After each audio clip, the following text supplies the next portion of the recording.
Hello दोस्तों, आप सभी का स्वागत है मेरे यूट्यूब चैनल संतोष सदरी ब्लॉग्स के जिंदगी में। तो आज का ब्लॉग मॉर्निंग से स्टार्ट कर रही हूँ 9 बजे से।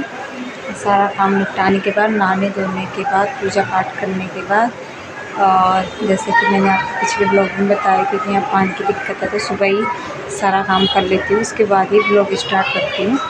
और सैनू गए हैं रोज़ की तरह ड्यूटी, और आज है 7वां 8वां, मतलब कल को 8वां है। हमारे पहाड़ में त्यौहार होता है, आज है 7वां, कल को है 8वां। तो आज मतलब घर पे होती थी तो पहले मतलब मैं व्रत रखती थी, मेरा व्रत होता था आज भी कल भी। फिर कल रात को मतलब कल सुबह वो चढ़ाते हैं सर पे, जो मैंने भिगोई थी ना दाल, दाल रखी जाती है सर पे और उसके बाद बनाई जाती है वो। तो आज 7वां है, कल को 8वां है। हमारे यहाँ गाने, भजन, कीर्तन, बहुत सारी चीज़ें होती हैं, जाते हैं। तो अब कहीं भी रहो, अपने पहाड़ के जो त्यौहार, तीज त्यौहार होते हैं वो भूले नहीं जाते हैं। तो इसलिए और मैंने दिया बाती भी कर लिया है। व्रत तो मैं रख नहीं सकती, पहले रखती थी पर अब नहीं रखती। जब से मेरी किडनी की दिक्कत हुई तो मैं मतलब व्रत रखना छोड़ दी हूँ, क्योंकि मेरा बीपी लो हो जाता है, इस वजह से मैं व्रत नहीं रख पाती।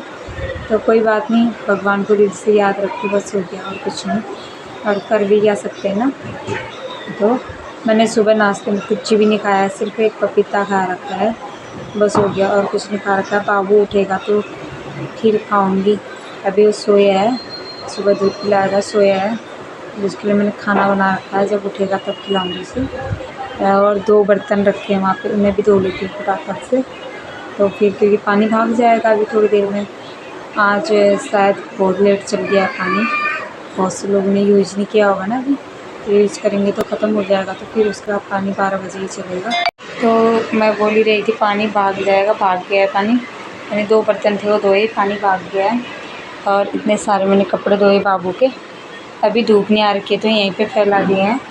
ये मेरा वॉकर था, जब मेरा पैर फ्रैक्चर हुआ था ना, तो उस टाइम पे मैं वॉकर से चलने के लिए बोला था डॉक्टरों ने मुझसे।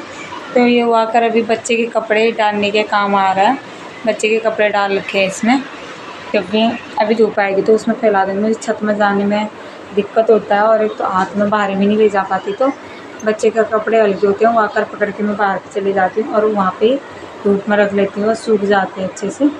और जो बड़े कपड़े होते हैं, कभी भाभी आती हैं तो वो डाल देती हैं, अगर भाभी ना आए तो फिर सैनू जी आते हैं ड्यूटी से, फिर वो छत पे डाल देते हैं। क्या करें, ऐसे ही है, क्योंकि इस हाथ से मैं कुछ नहीं उठा सकती। इस हाथ का मेरा ऑपरेशन हुआ है, ये यहाँ से ऊपर तक हो रखा है, तो इस हाथ का ऑपरेशन हुआ है, तो मैं इस हाथ से कुछ नहीं उठाती।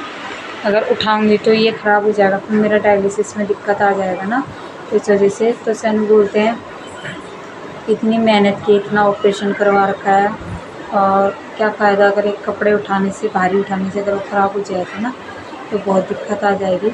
इस वजह से इस हाथ से मैं भारी नहीं उठाती, इस हाथ से उठाती तो इस हाथ में जो पड़ के मेरे यहाँ बहुत पेन हो रखा है। मैं कई दिन हो गए, मुँह वगैरह भी लगा लिया, आराम नहीं मिल रहा है। सोच रही हूँ एक एक्सरा करवाऊँगी तो पता चलेगा क्या दिक्कत हो रखी है, बहुत दर्द हो रहा है।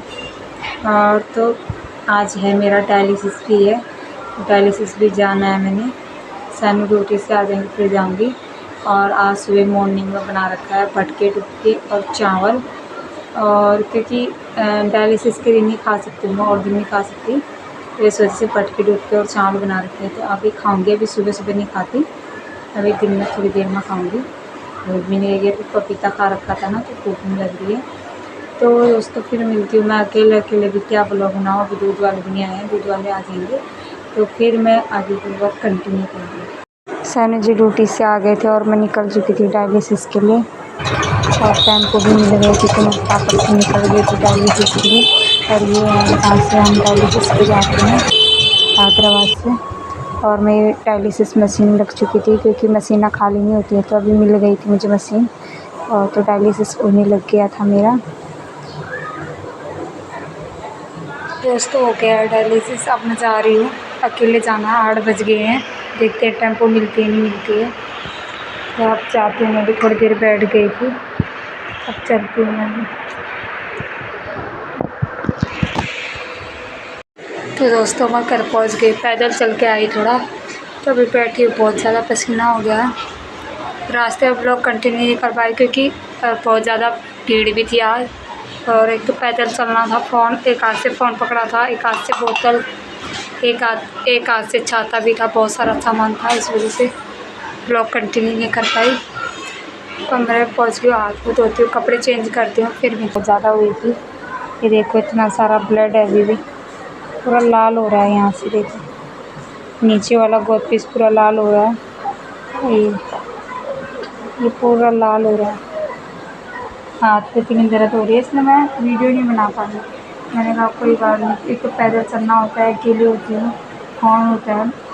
और जहाँ से मैं आती हूँ, जिस हॉस्पिटल में जाती हूँ, वहाँ इतना गंदा माहौल हो जाता है ना, रात को सारी दारू पिए मिलते हैं सब कुछ, तो इसलिए मैं चलने में शुभ लगे रहता है मेरा। टेम्पो देखो तो टेम्पो मिलती है नहीं, इसलिए पैदल ही आना पड़ता है। तो यही होता है दोस्तों, गरीब इंसान के पास कुछ साधन ना होना, जैसे अपने पास पैसे हो तो कोई टेम्पो बुक करा लो अपना रात के लिए ना, और अगर पैसे हो तो अपने लिए गाड़ी भी ले लो, कुछ भी कर लो। मतलब पैसे ना होने के कारण ना बहुत सारे स्ट्रगल भी हुई मेरी ज़िंदगी में। रात के 1-1 बजे पैदल, अभी आई है इतने रात को पैदल, बहुत परेशानी है, क्या करें बहुत ज़्यादा परेशानी है।